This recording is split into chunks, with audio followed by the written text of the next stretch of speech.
প্রথমত হলো, আপনি শুনেছেন আমাদের আহ্বায়ক বলেছেন সর্বভারতীয় ক্ষেত্রে যে ইন্ডিয়া ব্লক হয়েছে, ইন্ডিয়া ব্লকের যে স্পিরিট ভারতীয় জনতা পার্টিকে ক্ষমতাচ্যুত করে বিজেপি বিরোধী ভোট যাতে ভাগ না হয় তার জন্য সেখানে এই সিট শেয়ারিং হোক বা অন্য সেভাবে প্রত্যেক রাজ্যে রাজ্যে ম্যাক্সিমাম পসিবল সেরকম ভাবে এই নির্বাচনে লড়াই।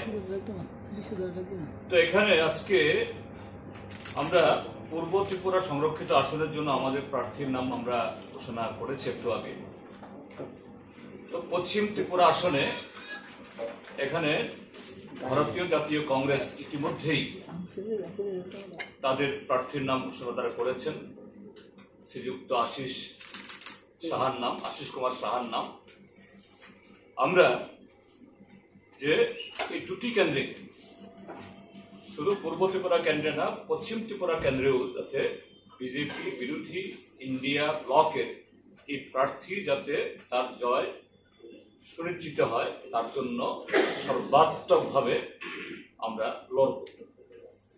একসাথে সর্বত্র আমাদের প্রচার যায়, মানুষের কাছে আমরা সে আবেদন নিয়ে যাওয়া।